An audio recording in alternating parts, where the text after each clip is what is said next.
आज हम कक्षा 6वीं में दिए हुए समीकरणों को हल करेंगे और साथ ही उसमें दिए हुए वार्ती प्रश्नों को, गणितीय कथनों को हम लोग समीकरण के रूप में बदलेंगे और फिर जैसा हमने हल करना पहले हल करके देखेंगे, उन्हीं को उसी आधार पर उन समीकरणों को भी हम लोग हल करके उत्तर निकाल कर देखेंगे और उसकी जांच करेंगे कि हमारा उत्तर सही है या नहीं। अब हम लोग देख लेते हैं कि समीकरणों को हल कैसे करते हैं। तो मैं कुछ छोटे सवालों से लेना शुरू करता हूं कि सामान्यतः क्या होता है कि जो 4 संक्रियाएं हैं हमारी, उन्हीं चिन्हों के आधार पर गणितीय कथन बनते हैं। यदि हम देखेंगे तो मान लो पहला ले लेता हूं मैं x धन 7 बराबर 12, दूसरा ले लेता हूं यहाँ पर x ऋण 5 बराबर 8। अगर मैं इन दोनों को देखता हूं, इन दोनों सवालों में, तो एक में x में 7 जुड़ा हुआ है और एक में x में 5 घटा हुआ है। मैं बता दूं, जब आप इसको हल करते हैं तो आप ध्यान देंगे चर राशि एक तरफ है और एक तरफ अचर राशि है। चर राशि एक तरफ है, एक तरफ अचर राशि। तो कुछ सिस्टम बनाना पड़ता है।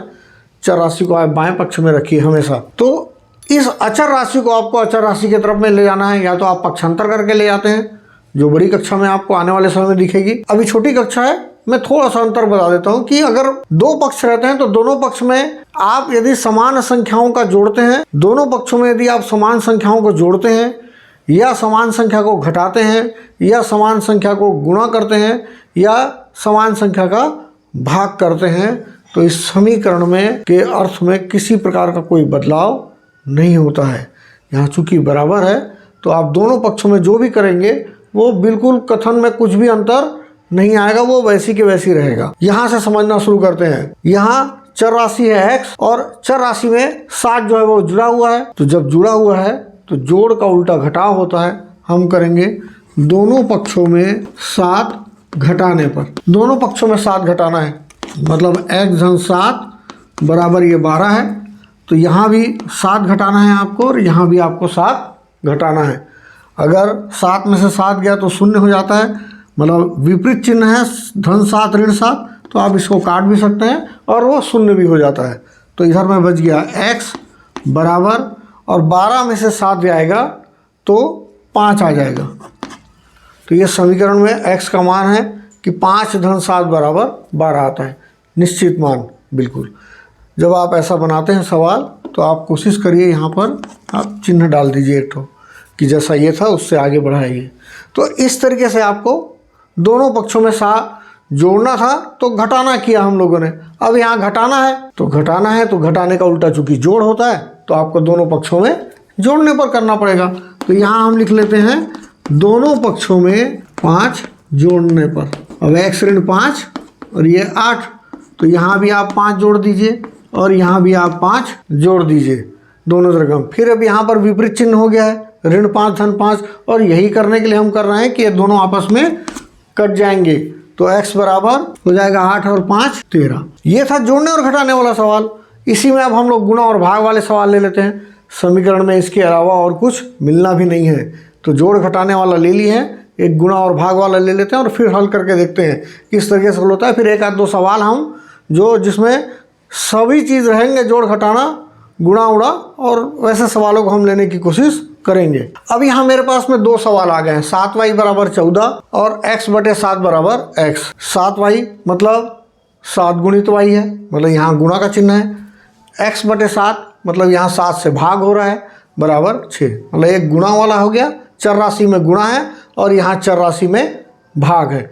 बहुत ध्यान देना है यही कि चर राशि में जुड़ा है, घटा है, गुणा है या फिर भाग है।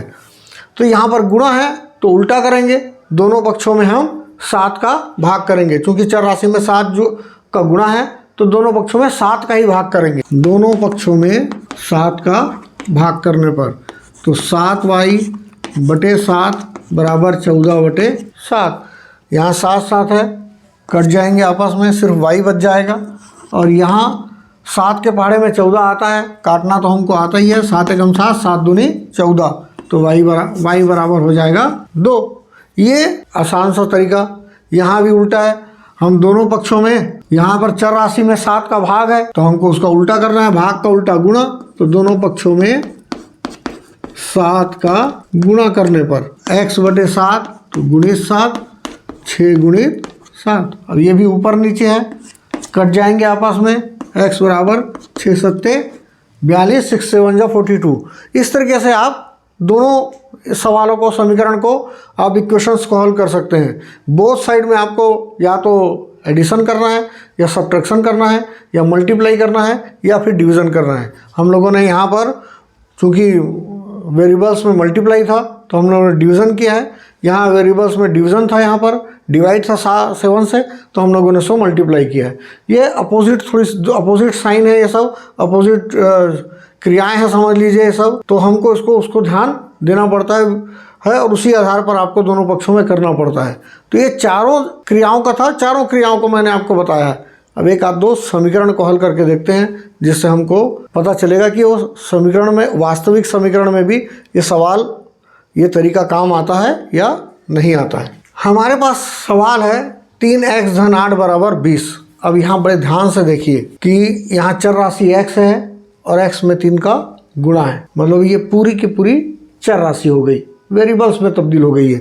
3x पूरा वेरिएबल्स हो गया, 8 नंबर है, अचर राशि है, 20 नंबर है, अचर राशि है। तो मैंने जैसा बोला था कि आप वेरिएबल्स को लेफ्ट साइड में रखिए, बाएं पक्ष में, और नंबर्स को आप सबको राइट साइड में लिखिए, क्योंकि नंबर आपस में घटेंगे, जुड़ेंगे, भाग होंगे, गुणा होंगे, है ना। वेरिएबल्स के साथ उनको कुछ नहीं होना है तो वो वैसे ही रह जाएंगे। तो वेरिएबल्स को अलग रखिए, इसे आपको इधर ले जाना है।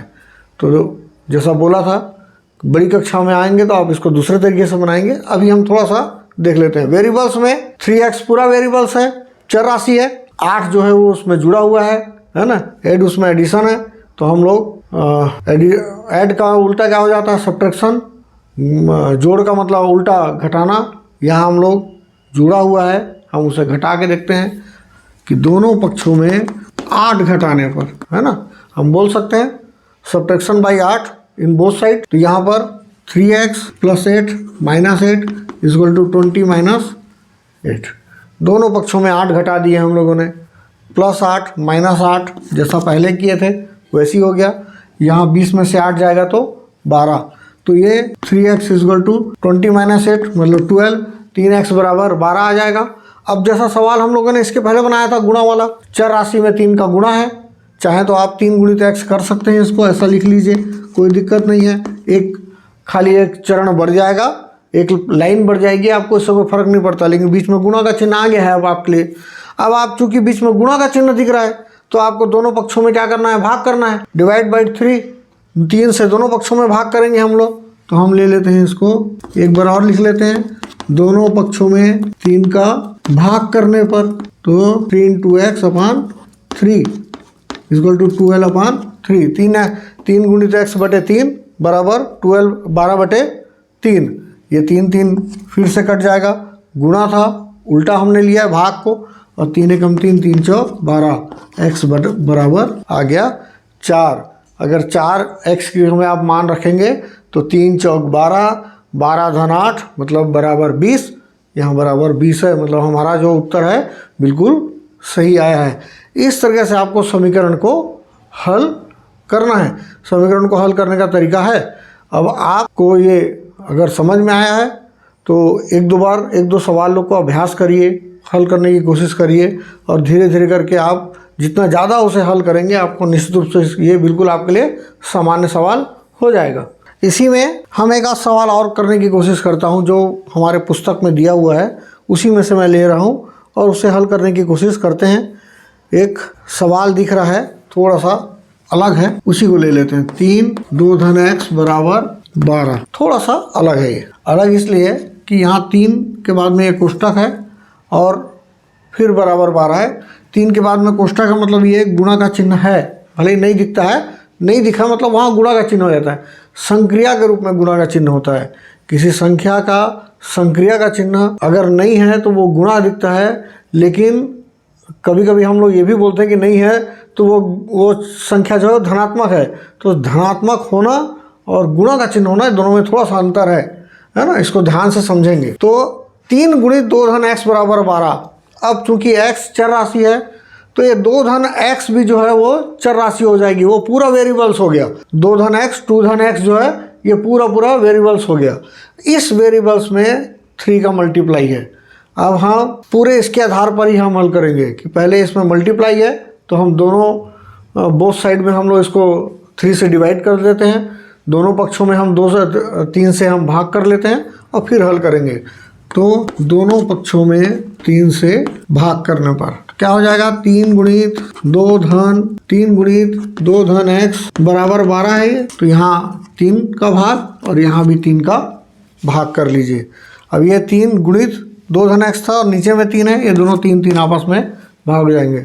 कोष्टक वाले से नहीं कटता है, हमेशा ध्यान रखेंगे जहाँ जोड़ घटाना जुड़ा हुआ रहेगा तो गुणा है इसलिए कटा है। यहाँ 3 एकम 3, 3 चौक 12। अब हमारे पास सवाल है 2 धन x बराबर 4। यहाँ चर राशि में 2 जुड़ा हुआ है, या 2 में चर राशि जुड़ी हुई है, दोनों एक ही बात है। तो चर राशि में 2 जुड़ा हुआ है तो हम जुड़ा है मतलब इसका उल्टा हो जाएगा, दोनों पक्षों में आपको घटाना पड़ेगा, मतलब 2 का सब्ट्रैक्शन करना पड़ेगा बोथ साइड में।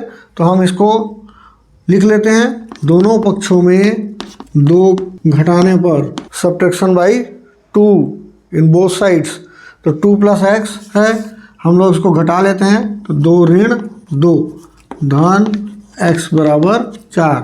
ये 2 में से ही 2 घटता है इसलिए यहाँ लिखा हूँ मैं इसको धन 2। ये वाला 2 ये है और जो घटाने वाला 2 है वो ये है, धन x बराबर 4 ऋण 2। तो ये दोनों 2 चले जाएंगे और यहाँ बच जाएगा x। ये इसके बारे में बात हो रहा था कि ये x जो है चूँकि धनात्मक है, हमने नहीं लगाया है वो चिन्ह को, है ना। x बराबर 4 में से 2 गया तो 2, 4 - 2 = 2, x = हो जाएगा 2, x बराबर 2। ये आपके समीकरण का हल है। तो ये थोड़ा सा अलग था इसलिए मैंने आपको इसको हल करके एक बार दिखा दिया है। बाकी आगे आप जितने ज़्यादा आप अभ्यास करेंगे आपको निश्चित रूप से उसका फ़ायदा मिलेगा। ऐसे ही कुछ उदाहरण का एक आध सवाल है, मैं उसको लेने की कोशिश कर रहा हूँ, आपके 6वीं कक्षा का ही है, उदाहरण का है, देखते हैं उसको बनाने की कोशिश करेंगे उसे। ये पूरा वाक्यों के रूप में है, हमें उसे समीकरण के रूप में बदलना पड़ेगा और फिर हल करना पड़ेगा।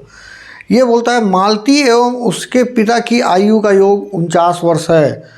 मतलब मालती और उसके पिता की उम्र को, आयु को हम यदि जोड़ देते हैं तो 49 आना चाहिए। यदि मालती की आयु 12 वर्ष है, मतलब 2 ही व्यक्ति थे, मालती और मालती के पिता।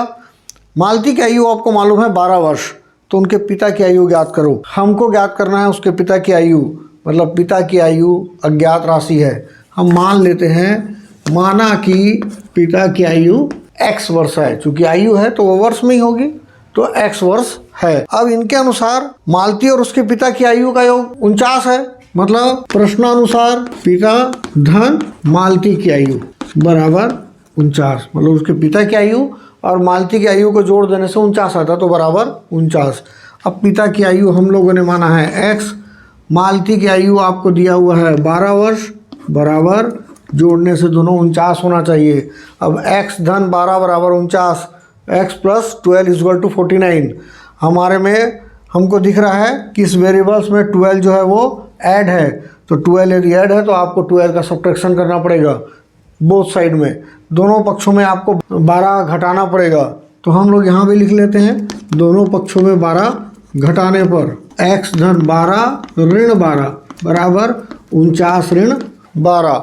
अब ये धन 12 ऋण 12 आपस में घट जाएंगे, 12 में से 12 घटेगा तो 0 हो जाएगा, और x यहाँ पर x बचा है, 49 में से 12 घटा दीजिए, 37 आ गया। 49 - 12 = 37, तो x = 37। x हमने क्या बोला था, पिता की आयु, तो पिता की आयु कितनी हो गई, 37 ईयर्स। कितनी हो जाएगी, 37 ईयर्स, 37 वर्ष पिता की आयु। ये पूरा समीकरण का हल है। आप इस तरीके से समीकरण को हल करेंगे तो आपको समझ में आता जाएगा। तो ये था हमारा 6वीं तक का सवाल था इसमें। नेक्स्ट हमारे अगले वीडियो में हम लोग 7वीं में जो समीकरण के सवाल हैं हम उसे हल करेंगे, समीकरण को भी और उसके जो प्रश्न हैं उनको भी, जिनसे हमको समीकरण बनाना है चर राशि वाले। मुझे लगता है वीडियो आपको पसंद आया होगा। प्रयास समीकरण की अवधारणा ही है, क्लियर करने की कोशिश किया हूँ। अगर आपको वीडियो पसंद आया है जरूर लाइक करिए, कमेंट करिए।